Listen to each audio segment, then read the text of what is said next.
Lamentablemente ha fallecido el fiscal Nisman. Lo confirmo como fiscal a cargo de la investigación, que la voy a llevar yo junto con el juzgado de instrucción 25, pero la investigación está en cabeza de mi fiscalía. He hablado con un custodio que hacía mucho tiempo que trabajaba a sus servicios y que no sé precisamente la fecha, o mejor dicho no la recuerdo en este momento, pero no solamente tenía 10, además tenía 10 custodias y que el fiscal disponía de ellas dónde, cómo y cuándo la necesitaba, por eso... Tenía la responsabilidad ética de llevar adelante esta causa, que tenía la información, que iba a dar las pruebas y que quería venir al Congreso a darlas de manera reservada para que no lo sacaran de la causa, porque de lo contrario lo iban a recusar. Estamos frente a un hecho que requiere inexorablemente de responsabilidad, de prudencia y de firmeza para encontrar la verdad. Hoy es tan importante que la justicia actúe en forma independiente, rápida, contundente para decirnos qué pasó con la muerte del fiscal. La justicia, y esto le pedimos a la Corte Suprema de Justicia de la Nación, que realmente avance en la defensa del equipo de trabajo, que hay más de 60 personas que están involucradas en este tema, y que además avance sobre todo lo que se ha logrado en materia informativa, preservar todos los hechos, digamos, que han demostrado el trabajo del fiscal Nisman, y creemos realmente que ese es el camino que tenemos que adoptar. ¿Cómo evalúa? Soy enemigo de los persaltos, pero este es un tema de gravedad institucional y la Corte tiene que tomar el tema para que tenga todo el respaldo, que por ahí un juez, bueno, vemos lo que significa la responsabilidad, ya le pasó, sea lo que sea, al fiscal, entonces queremos alguien, una institución por encima de todas y que es la última garantía de los derechos de los ciudadanos,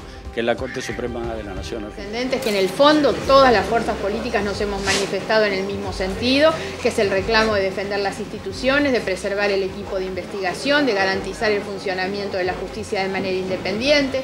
Todo tiene que verse, todo tiene que hacerse público, todo tiene que mostrarse de la manera que corresponda para que toda la sociedad comprenda a dónde nos estaban conduciendo con esa denuncia, que hace mucha fuerza para afuera, mucho valor para adentro, poco valor para adentro. Bueno, eso hace que uno justifique la muerte. No, las muertes no. Un hombre joven, uno duele en cualquiera de las circunstancias.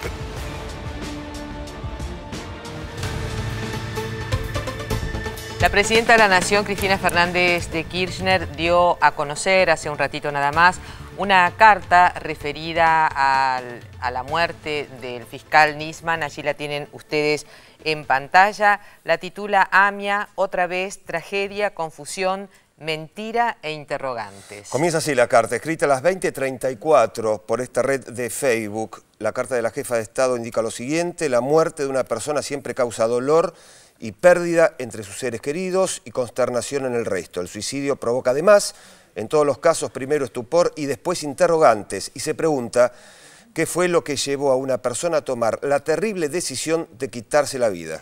En el caso del suicidio, se pregunta, del fiscal a cargo de la causa AMIA, Alberto Nisman, no solo hay estupor e interrogantes, sino que además una historia demasiado larga, demasiado pesada, demasiado dura y por sobre todas las cosas muy sórdida. La tragedia del atentado terrorista más grande que se produjo en la Argentina. En lo personal me retrotrae a épocas pasadas y también duras. El 18 de julio de 1994 era diputada provincial en Santa Cruz y convencional nacional constituyente en Santa Fe por mi provincia. Florencia, mi hija, recién había cumplido 4 años y Máximo estaba finalizando la secundaria. Viajaba todas las semanas a Santa Fe y aquel lunes 18 el horror modificó todas nuestras rutinas. Tampoco puedo olvidar, dice la presidenta, que 2 días después del atentado me entero en Santa Fe que el 20 de julio y con motivo del atentado se había creado la Secretaría de Seguridad y nombrado al frente de la misma al brigadier Andrés Antonietti. Confieso que al enterarme de esa designación un frío me corrió por la espalda, aún recordaba nítidamente a esa persona. En 1980, durante el mes de noviembre en Río Gallegos, colocaron en nuestro estudio jurídico un artefacto explosivo de relojería y además rompieron todos los caños de gas de los calefactores, dejando fluir el mismo y convirtiendo nuestro estudio en una gigantesca bomba que de haber detonado hubiera causado un verdadero desastre. Solo un milagro permitió que eso no sucediera. El señor Antonietti en esos momentos creo que era vicecomodoro y segundo jefe de la Fuerza Aérea que gobernaba la provincia de Santa Cruz. Habíamos mantenido un breve intercambio telefónico que terminó cuando le corté el teléfono. En ese momento, nuestro estudio llevaba juicios contra contratistas de obras públicas de dicha fuerza y concesionarios de servicios de la agrupación aérea. Me veo todavía, después de tanto tiempo, prestando declaración ante el oficial instructor de la policía y recolectando firmas de repudio para una solicitada por el atentado. Y recuerdo también, indica la carta de la presidenta, una memorable entrevista con el entonces jefe de la policía, un teniente coronel de apellido Claro, ya que era el ejército el que manejaba la seguridad y la inteligencia. Con él mantuve una conversación tensa por mis declaraciones que involucraban a un oficial de otra fuerza y nuestra decisión de publicar una solicitada. Sí, aunque parezca mentira, no se aceptaba ni siquiera la publicación de solicitadas denunciando atentados.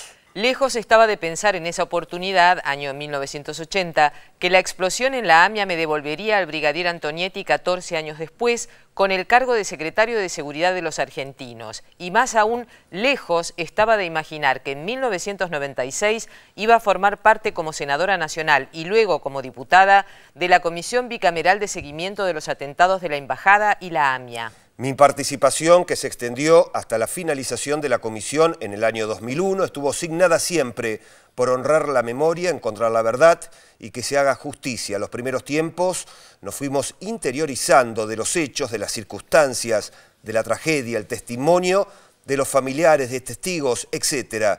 Luego comenzaron a desfilar por la comisión todo tipo de personajes, hipótesis, teorías, al mismo tiempo que cada vez más crecían las contradicciones, las falencias, los errores. Más tarde, y en plena campaña política presidencial, el plantar pruebas, la desaparición de otras, en fin, la confusión, la tergiversación, el ocultamiento o la aparición de pruebas como método permanente. Cada vez más, en lugar de aclarar, todo se oscurecía. Se complicaba y crecía la sensación, al menos en mí, de estar en un teatro de operaciones de la política nacional e internacional en el que poco le importaban las víctimas y mucho menos la verdad, tal cual lo declaré más tarde como testigo en el juicio oral.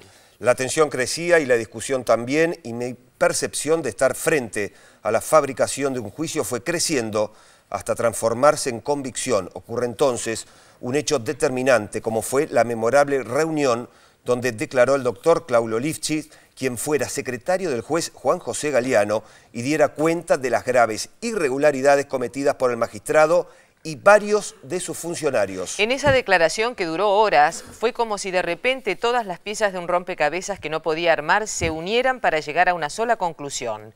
Estábamos ante el fraude material y procesal más importante del que se tenga memoria. Tan importante fue esa declaración que a raíz de la misma se inicia una segunda causa por encubrimiento contra los funcionarios que se desempeñaban en la época del atentado. Podría contar numerosos hechos y discusiones, pero todo se condensa en el tercer informe de la comisión que firmé en soledad y con disidencia total, afirmando que ya no tenía dudas que nada de lo hecho y actuado por el juez Galeano pasaría por la prueba del juicio oral y público. Ya se sabe, los papeles aguantan cualquier cosa, las pruebas son otra cosa. Desgraciadamente no me equivoqué. En el año 2004 el Tribunal Oral Federal número 3 demolió literalmente el expediente de Galeano y todo volvió a foja cero en la causa principal. Sin embargo, en el año 2000 se iniciaba formalmente la causa de encubrimiento a raíz de las declaraciones públicas del doctor Lifchitz.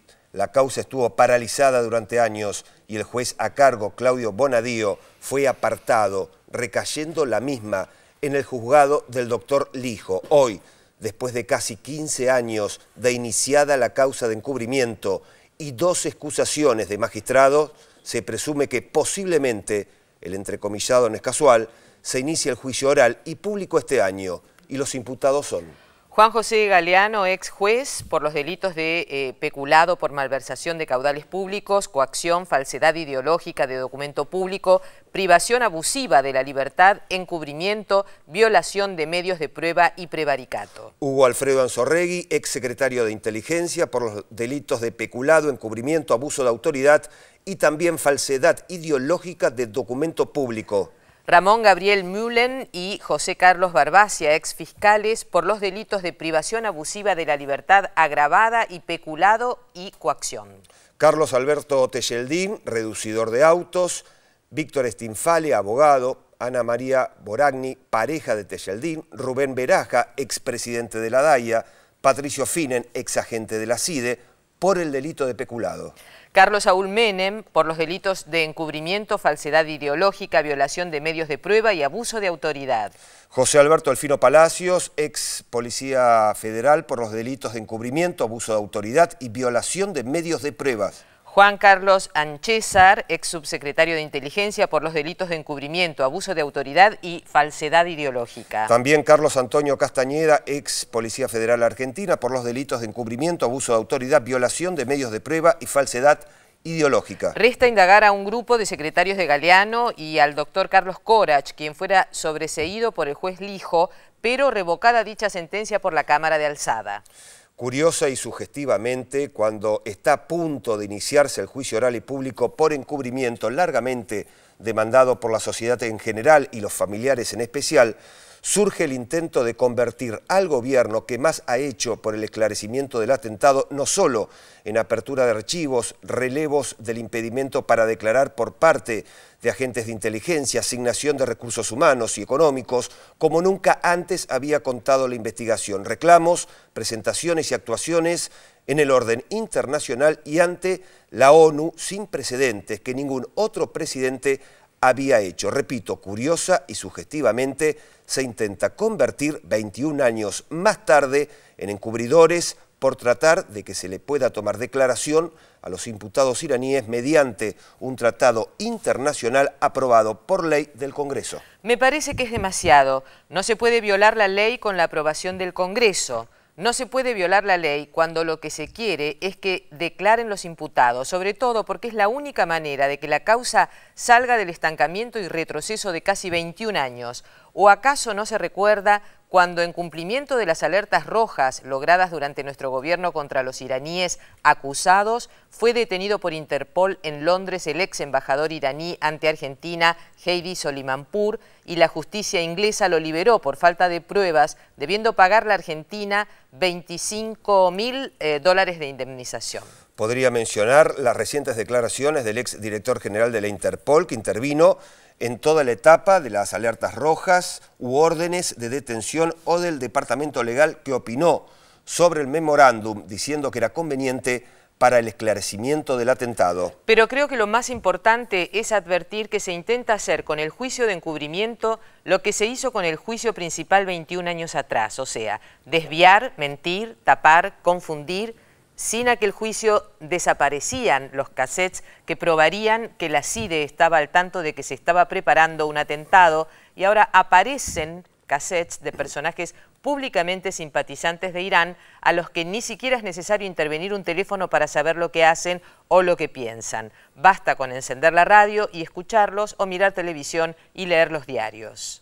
Y aquí es donde comienzan los interrogantes. ¿Quién fue el que ordenó volver al país al fiscal Nisman el día 12 de enero, dejando inclusive a su pequeña hija sola en el aeropuerto de Barajas, interrumpiendo vacaciones familiares y licencia en el trabajo que habían comenzado el 1 de enero y debían finalizar más allá del 20?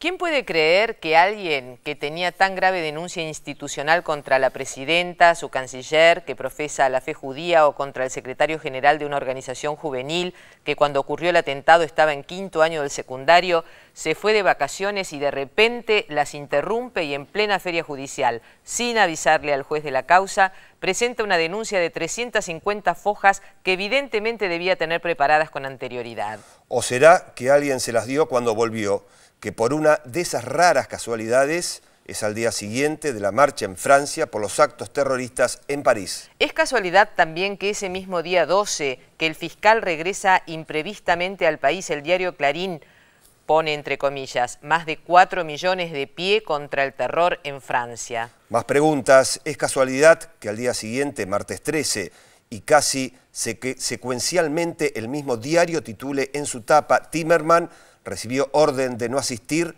a la gran marcha en París desmentida por la presencia del canciller y nuestra embajadora en la marcha. ¿Es casual, se pregunta la presidenta, que el miércoles 14 el fiscal presenta su escrito de 350 páginas sin avisarle a Canicova Corral, juez de la causa principal, y directamente las remita al juez Lijo? Sí, el mismo que sobreseyó a Corach por encubrimiento. Es casualidad que la tercera etapa secuencial de Clarín sea precisamente este hecho.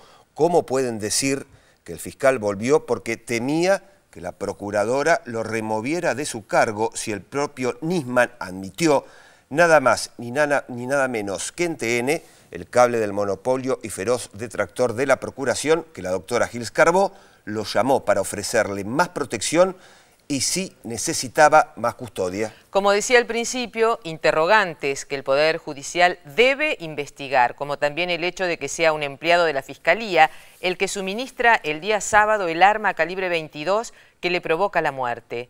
Para defensa, ¿un arma calibre 22? Cuando el fiscal vivía en la Torre Le Parc en Puerto Madero con sistemas de vigilancia inteligentes, con códigos de ingreso, monitoreos de cámaras y custodias constantes de prefectura, y contaba además con custodia propia de 10 agentes de la Policía Federal. Hoy más que nunca no se debe permitir que una vez más se intente hacer con el juicio de encubrimiento lo que ya se hizo con la causa principal, porque se descubrirá a los autores del atentado cuando se sepa quiénes lo encubrieron. En Argentina todavía debemos remarcar lo más obvio y simple. Creo que los argentinos nos merecemos no ser tan subestimados en nuestra inteligencia y mucho menos cuando 85 víctimas y sus familiares todavía esperan justicia después de 21 años. Firmado Cristina Fernández de Kirchner, presidenta de la Nación Argentina. Una extensa carta, acabamos de leerla, escrita por la presidenta de la Nación, minutos después de las 8:30 de la noche. Acaba de ser publicada en Facebook, lógicamente una repercusión importante la que está generando esta carta en todos los medios periodísticos. Usted la acaba de escuchar y se la acabamos de hacer compartir a través de esta edición especial. Así es, nos vamos, los esperamos mañana puntualmente a las 8 de la noche. Muchas gracias por acompañarnos.